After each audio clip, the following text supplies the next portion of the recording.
Venerdì 13 settembre, San Giovanni Crisostomo. È il 257° giorno dall'inizio dell'anno, ne mancano 109 al termine. Il sole sorge alle 6:47 e tramonta alle 19:35. La luna si leva alle 17:17 e tramonta a 00:10.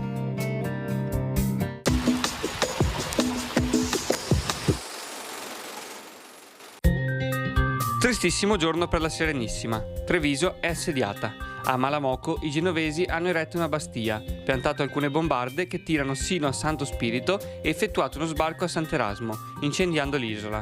La Torre delle Bebbe, Capodargine e Lorio si sono arrese. Le vettovaglie cominciano a mancare in città. Suona la campana dell'Arrengo. Il popolo viene convocato in piazza San Marco.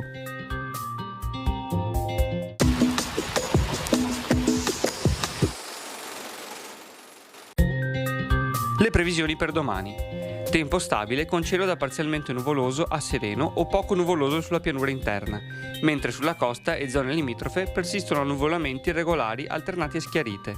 In montagna sereno o poco nuvoloso sulle prealpi, irregolarmente nuvoloso sulle Dolomiti, specie settentrionali, dove sarà possibile qualche fiocco alle quote più alte. Temperature minime senza notevoli variazioni, massime in ripresa, ma ancora inferiori alla media del periodo. In quota persisteranno forti venti da nord, mentre in pianura venti moderati o deboli dai quadranti occidentali, a tratti tesi sulla costa.